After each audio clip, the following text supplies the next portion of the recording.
Hello everyone, happy Faz Day. Welcome back to another Faz vlog. I wasn't sure how to best present this. Again, this is a different type of vlog than I'm used to doing, but I thought at least try my best and at least tell you guys about it. So, this was for the Sonic Symphony that happened back in September. I had the honor and pleasure to go. It was very fun. If you have the short answer of it is if you have a chance to go, please do go. If you ever have been nerdy about any fandom in any way, shape, or form, I hope you do get the opportunity to go to a concert of your liking and go have fun. Luckily, this was done in London. I had the opportunity. I was already there for WASD, and it was held at the Barbican. The Sonic Symphony was for the 30th anniversary as well. So originally they had it done online, as a online celebration, and then that's when they had announced they were doing the symphony, and it was only until now they were able to get it started. So I believe this was either the first or second show they had done, and then they were touring around effectively the world, which was amazing to be honest.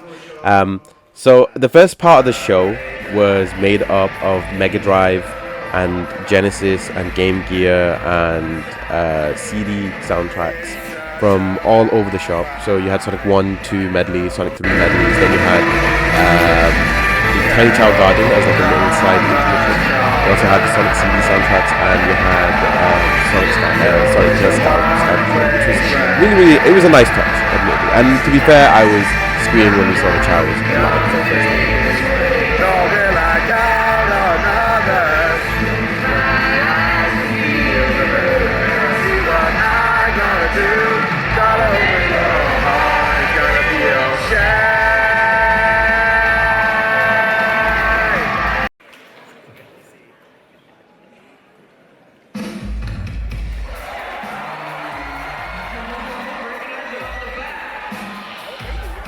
That's a 10-4 card secured. What? They're coming out. The hedgehog is gone. He's taking out everyone aboard. Let's look going over here.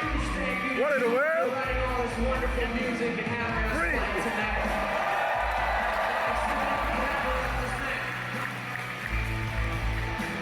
Talk about low budget flights, no food or movies. I'm out of here. I like running better.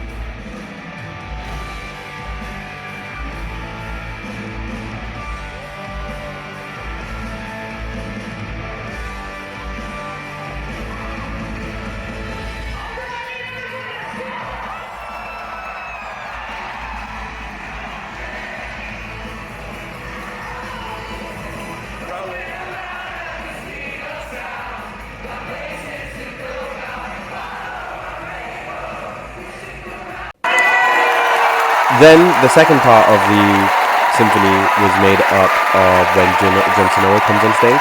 So the first hour or so is made up of like the 90s to 2000s soundtrack. And when John Sonoa came on stage, he did obviously the Sonic Adventure soundtrack, Sonic Colors, Shadow the Hedgehog. And it was fun because he was interacting with the crowd quite a lot. And it's nice to go from like a more orchestral setup to a very much a rock setup. And it was like when you go from it's like when you go from, oh yes, this is so refined, and then you go to rock out. It's a very huge difference. I don't know if there's many video game franchises out there that can do that, where they go from orchestra to rock, and it would be the most normal thing. So then the next part was like, obviously when Sonic Unleashed came up, I had to belt it out. I had recorded the whole thing. My battery was dying at this point as well. I had to. So I sang the whole thing, and I'm sorry, but I'm also not sorry that I sang it. I'm sorry you're going to hear it. You're going to hear the whole thing, but I'm not sorry that I did it, okay? I'm sorry my singing is not that great. I didn't know how to exactly sing in an orchestra in this sort of environment. By the way, I have a question. Do you want to reach for the stars? Do you really want to reach for the stars? Let's reach for the stars.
The possibilities are never ending. I see it, and now it's all within my reach. Also, the first time they showed Sonic Frontiers, a soundtrack live. So this was kind of the soundtrack they kind of hyped everyone up on. It's like, we all got to stand for this one. And the problem I had with it was not this soundtrack. It sounds really weird, I know, because it was the very first one. But legitimately speaking, I wish that they had picked a different Sonic Frontiers soundtrack, because Breakthrough All is not the most common soundtrack to have heard, at least not my opinion. It's not the most referenced soundtrack, as I probably want to say. And this is not meant to be a dig at the orchestra and the instrumentalists and the vocalists who were involved in this. Obviously, this was down to whatever. But if there was a choice in soundtrack for Sonic Frontiers, obviously it would be Undefeatable, and they did it at other performances later. But this one, I feel more like if you were going to pick one that wasn't Undefeatable, it probably would have been Find Your Flame. And I wish that would have been it, because there's that one line where it goes, "You think I'm on 11 when I'm on a 9." I believe it's from Find Your Flame, or it's from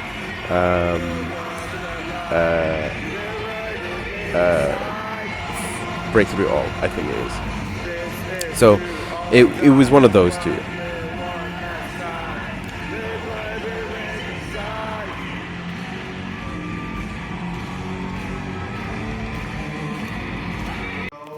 Los Angeles, Mexico, and always London is the best.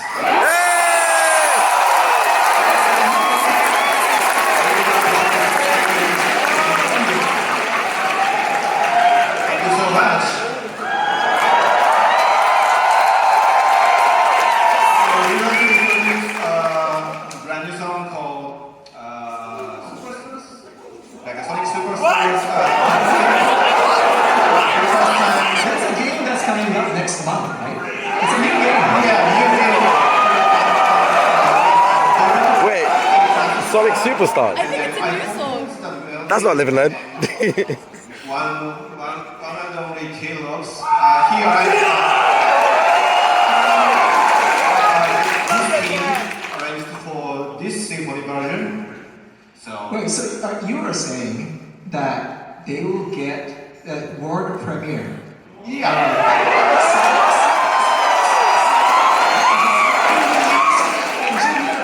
is on stage too. Nobody has ever seen this before.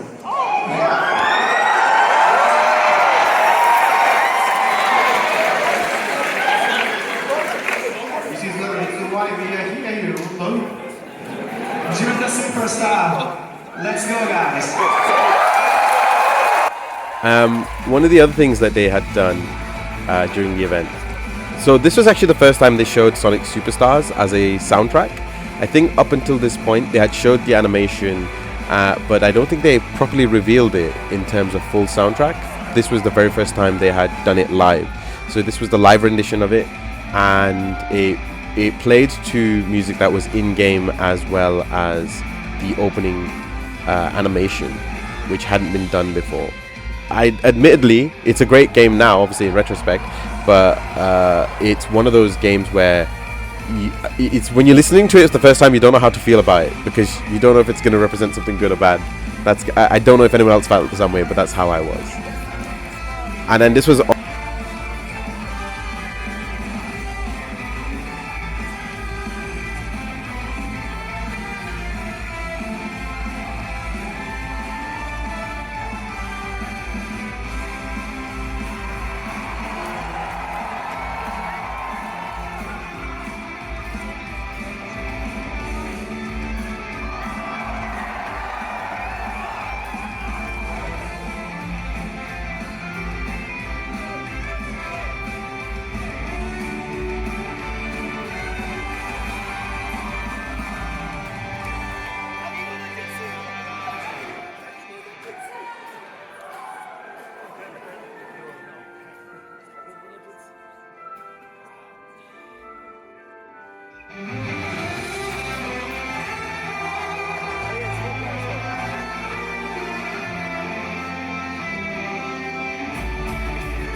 And obviously they ended the whole thing with Live and Learn, because you had to.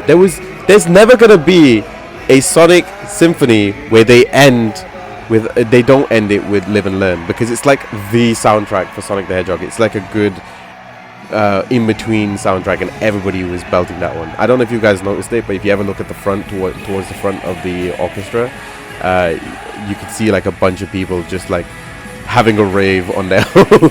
It was hilarious watching, let's put it this way.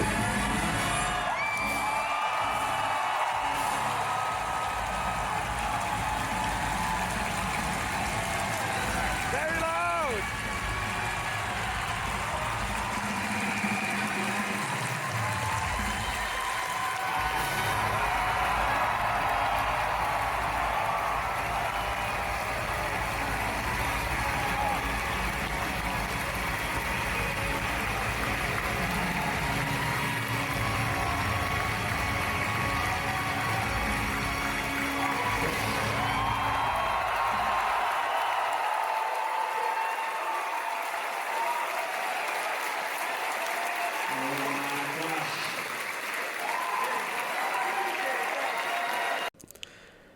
Right, post event, I had the opportunity to go find some people, so I was lucky enough, I think, to find some friends.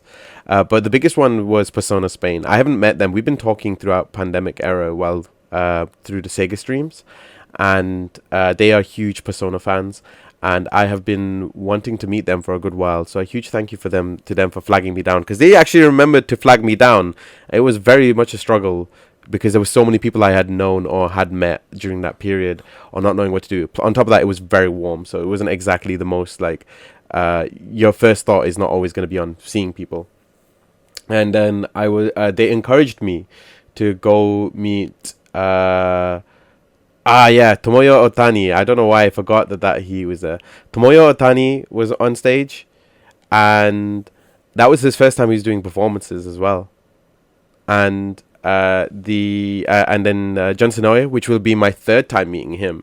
I've met him since summer of Sonic 2011. We've met each other quite a few times. It's just like, wow, it's kind of weird that I've met this guy more times than most people might get an opportunity to.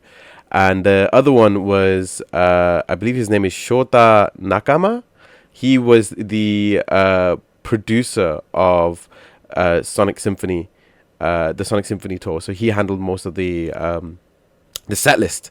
So he was really cool to have taken the time out to talk to me, and as well as sign my little joke book. Now I can't burn it. I can't burn the joke book. So sorry, everybody.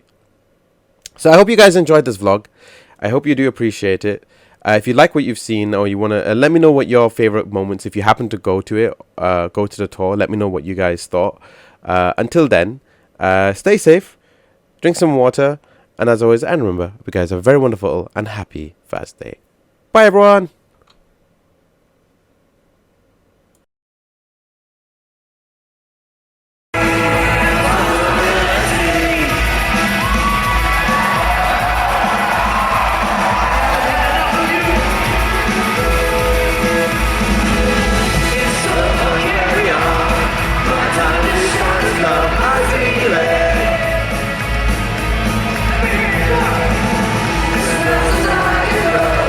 Straight to the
cause I'm coming through.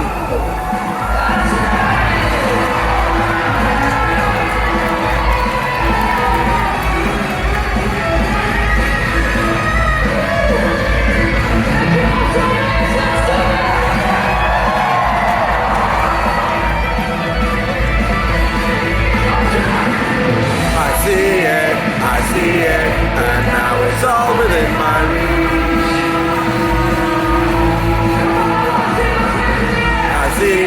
I see it now, it's always in front of me. I see it, and now it's all within my reach. I see it now, it's always been inside of me.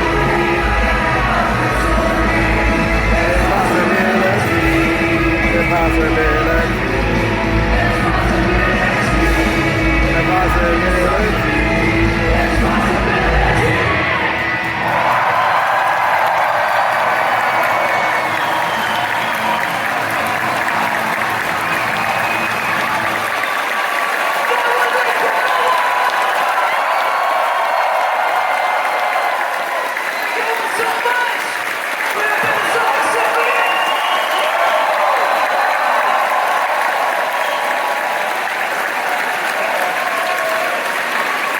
Are they going to do Rank P? I hope they do Rank P.